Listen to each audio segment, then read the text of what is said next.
चंदन one जंगल में कालू कौवा मुन्ना बास के यहाँ काम करता था। तभी एक दिन उसे फोन आता है।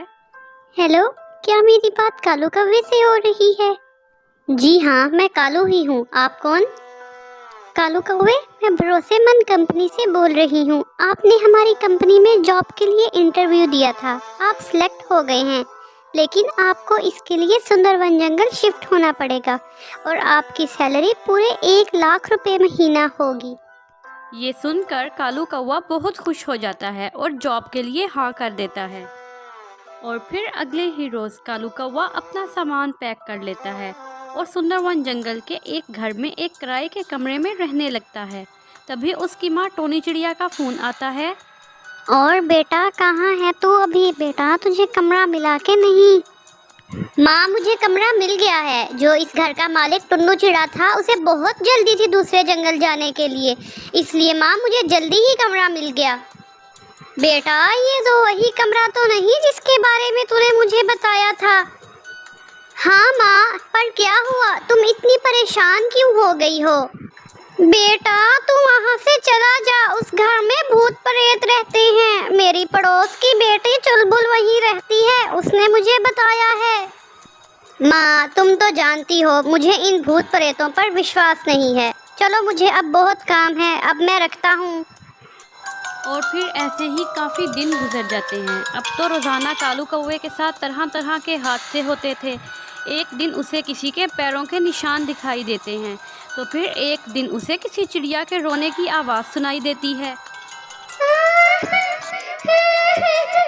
बचाओ, बचाओ, मुझे कोई बचाओ। कालू कौवा उस आवाज़ को नज़रअंदाज कर देता है और फिर से सो जाता है। अब अगली ही सुबह कालू कौवे के घर एक चिड़िया आती है। जी, आप कौन? जी, मैं सुनहरी चिड़िया हूँ। मुझे पता चला है कि आपको काम करने के लिए एक बाई की ज़रूरत है। मैं बहुत अच्छे से काम करती हूँ साहब, आपको शिकायत की ज़रूरत नहीं पड़ेगी।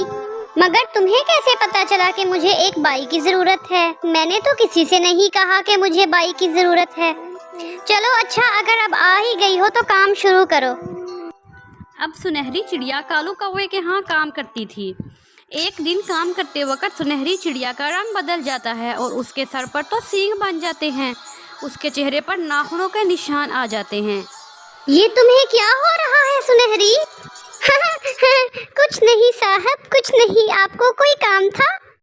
कालू कौवा इन सब हादसों से डर जाता है और वो घर में पूजा करने की सोचता है। अगले ही दिन वो पूजा की थाल पकड़कर पूजा कर रहा होता है कि सुनहरी चिड़िया अपने असली रूप में आ जाती है।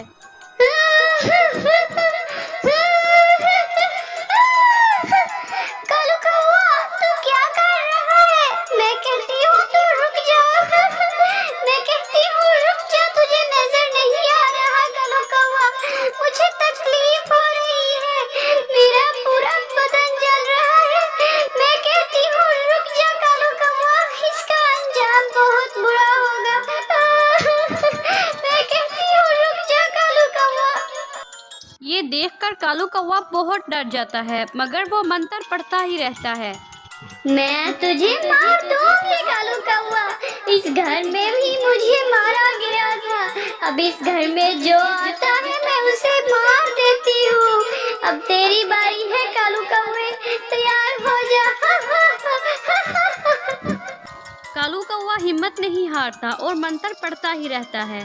सुनहरी चिड़िया का शरीर पूरी तरह जल रहा था, वो कुछ कर नहीं पा रही थी। मंत्र खत्म होते ही सुनहरी चिड़िया का शरीर जलकर राख हो जाता है। कालू कौवा, इस तरह उस घर से चिड़िया की आत्मा भस्म हो जाती है और कालू कौवा वहाँ खुशी खुशी रहने लग जाता है।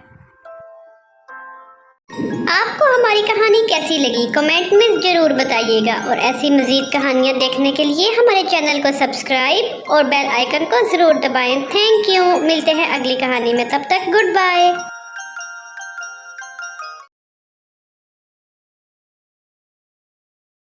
नैनीताल के जंगल में टुनटुनी चिड़िया अपने पति टुन्नू चिड़े के साथ रहा करती थी। उनका एक बेटा भी था जिसका नाम था गोलू चिड़ा। गोलू चिड़ा शहर के जंगल में पढ़ाई करता था। एक दिन गोलू चिड़ा पढ़ाई पूरी करके घर वापस आया। उसे देखकर उसकी माँ टुनटुनी चिड़िया बहुत खुश हुई। माँ, मेरी पढ़ाई पूरी हो गई है और मुझे शहर में एक बहुत अच्छी नौकरी भी मिल गई है। माँ, अब बस कुछ ही दिनों की देरी है, उसके बाद मैं आपको और बाबा को शहर के जंगल ले जाऊंगा और हम सब मिलकर वहीं साथ साथ रहेंगे। और फिर ऐसे ही कुछ दिन गोलू चिड़ा छुट्टियां अपने माँ बाप के साथ ही गुजारता है। इस तरह कुछ दिन बीत जाते हैं और गोलू चिड़ा वापस अब शहर के जंगल लौट जाता है। धीरे धीरे देखते ही देखते कुछ महीने बीत जाते हैं। एक दिन जंगल का डाकिया कालू कौवा टुनटुनी चिड़िया के घर आता है और उसे गोलू चिड़े का एक पत्र दे जाता है।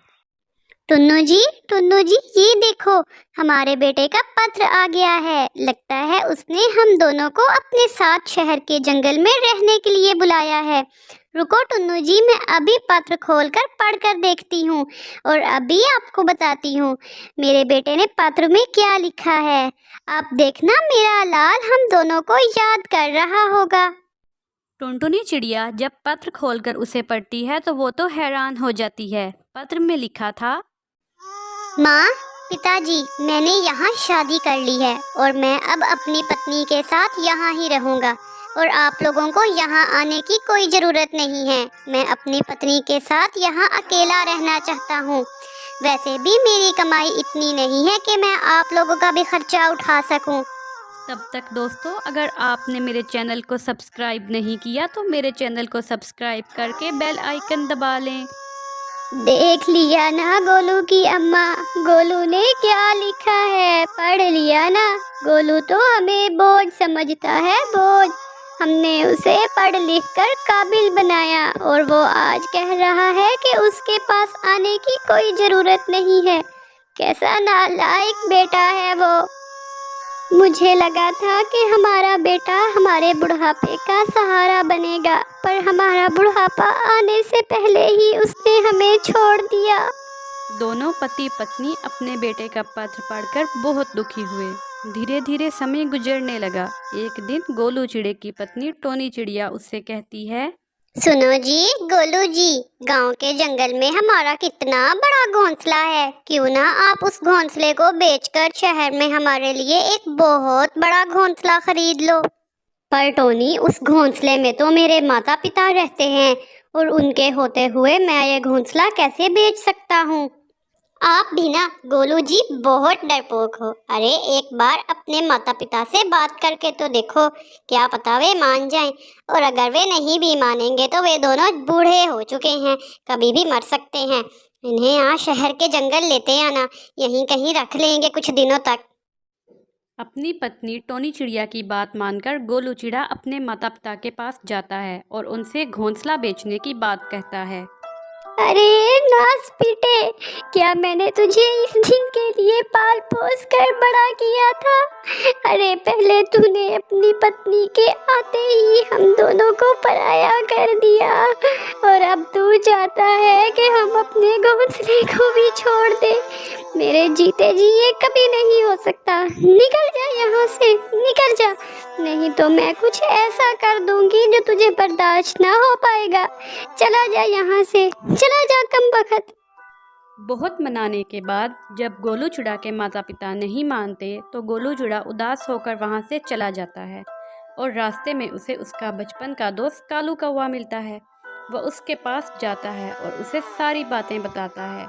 अरे दोस्त कालू, मैं ना बड़ी मुसीबत में फंस गया हूँ यार। अब तू ही मुझे इस मुसीबत से बाहर निकाल सकता है।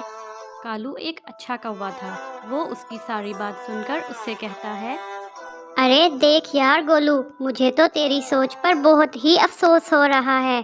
काकी ने और काका ने तुझे कितने मुश्किल से पढ़ाया लिखाया, इतनी महंगाई के दौर में तुझे शहर में तालीम दिलाई और तू उनके साथ कैसा व्यवहार कर रहा है। तेरे जाने के बाद काका और काकी ने बहुत मुश्किल समय बिताया है। कोई उनसे बात नहीं करता था, सब उनको ताने देते। और अब जब तुझे उनका सहारा बनना था तब तू उनसे उनका घोंसला भी छीन रहा है। छी छी छी, कैसा दोस्त है यार तू मेरा। मुझे तो अपने दोस्त पर बहुत अफसोस है। जाकर अभी काका और काकी से माफ़ी मांग कर आ ताकि वो तुझे माफ़ करे, नहीं तो जिंदगी में सारे दुख तेरे पास आएंगे। अरे कालू मेरे दोस्त, तेरा बहुत बहुत धन्यवाद। तूने तो मेरी आंखें खोल दी। मैं कितना नालायक बेटा हूँ। मैंने अपने माता पिता का कितना दिल दुखाया है। मैं अभी उनसे जाकर माफी मांगता हूँ। गोलू तुरंत ही अपने माता पिता के घर जाता है और उनसे जाकर अपने किए की माफ़ी मांगता है। माँ पापा, मुझे माफ कर दो। मेरे से बहुत बड़ी गलती हो गई है। मुझे माफ कर दो। मैं जान चुका हूँ कि आपने मुझे कितनी मुश्किल से पढ़ाया लिखाया, इतना बड़ा आदमी बनाया, और आज मैं आपको आपके घर से ही निकाल रहा था। मुझे माफ कर दो माँ, मुझे माफ कर दो। मैं अपने किए पर बहुत शर्मिंदा हूँ। मुझे माफ कर दो मेरी माँ। माँ मुझे माफ कर दो। बाबूजी आप भी मुझे माफ कर दे। मुझे माफ कर दे। मैं बहुत ही नालायक बेटा हूँ। मैं तो माफी के काबिल भी नहीं। ना मेरा बच्चा, तू रो ना। तेरे माता पिता ने तुझे माफ कर दिया है। माँ बाप अपने औलाद से नाराज नहीं रह सकते। मैंने तुझे माफ कर दिया है और तेरे बाबूजी ने भी तुझे माफ कर दिया है। और फिर इस तरह वो सब खुशी खुशी रहने लग जाते हैं। मेरे प्यारे दोस्तों, इस कहानी से हमें ये सीख मिलती है कि हमें कभी भी अपने माता पिता का दिल नहीं दुखाना चाहिए। हम बच्चे ही तो उनके बुढ़ापे का सहारा होते हैं। अगर हम भी उनके साथ ऐसा व्यवहार करेंगे तो वो कहाँ जाएंगे। तो आप सब भी मुझे वचन दीजिए कि आप सब अपने माता पिता का ख्याल रखेंगे। मिलते हैं अगली कहानी में। तब तक के लिए गुड बाय। अगर आपको मेरी ये कहानी अच्छी लगी हो तो इसे लाइक और चैनल को सब्सक्राइब करना ना भूलें।